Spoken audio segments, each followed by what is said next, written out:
الحمد لله رب العالمين والصلاة والسلام على سيد الأنبياء والمرسلين وعلى آله وأصحابه أجمعين.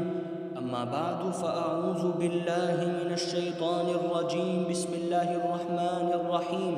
لن ينال الله لحومها ولا دماؤها ولكن يناله التقوى منكم. صدق الله العظيم. قال النبي صلى الله عليه وسلم: من كان له سعة ولم يضحي فلا يقربن مصلانا أو كما قال عليه الصلاة والسلام.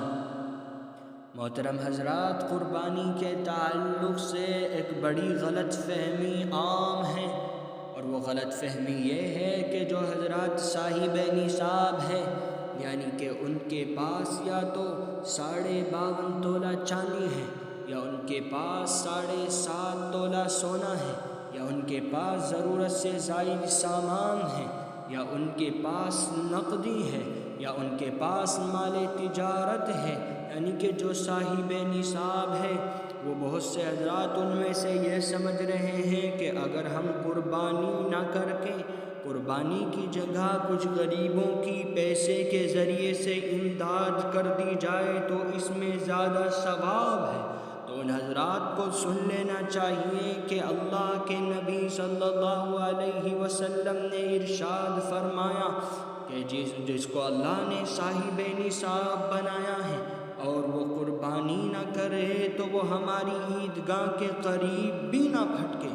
اور اللہ تعالیٰ نے قرآن کریم میں ارشاد فرمایا ہے کہ تمہاری قربانیوں کے نہ تو خون ہمارے پاس پہنچتا ہے اور نہ ان کا گوشت پہنچتا ہے، بلکہ تمہارا تقوی ہمارے پاس پہنچتا ہے. اور ہم تو تمہاری قربانیوں کے ذریعے سے یہ دیکھنا چاہتے ہیں کہ تمہارے دل کے اندر خشیت کتنی ہے، تم اللہ سے ڈرنے والے کتنے ہوں. تو ان حضرات کو یہ بات غور سے سننی چاہیے. اور اللہ کے نبی نے ارشاد فرمایا کہ اللہ تبارک و تعالیٰ کے نزدیک عید الاضحیٰ کے ایام میں قربانی سے زیادہ پسندیدہ کوئی عمل نہیں ہے. تو غور سے سنیے، جو حضرات صاحب نصاب ہیں ان کو قربانی کے تینوں دنوں میں سے کسی ایک دن میں اللہ تعالیٰ کے لیے، اللہ کی رضا کے لیے جانور کا خون بہانا ضروری ہے. اگر وہ یہ سمجھتے ہیں کہ ہم خون نہ بہا کر پیسوں کے ذریعے کسی کی امداد کر دیں گے تو سمجھ لیجئے کہ یہ غلط ہے، یہ درست نہیں ہے. پیسوں کے ذریعے سے امداد کرنا کسی غریب کی بڑی اچھی بات ہے، یہ الگ چیز ہے، لیکن قربانی کرنا ضروری ہے.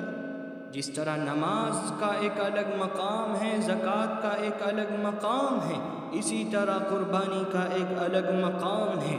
قربانی کرنا ضروری ہے. جو حضرات صاحب نصاب ہے تو ان کو قربانی ضرور کرنی چاہیے.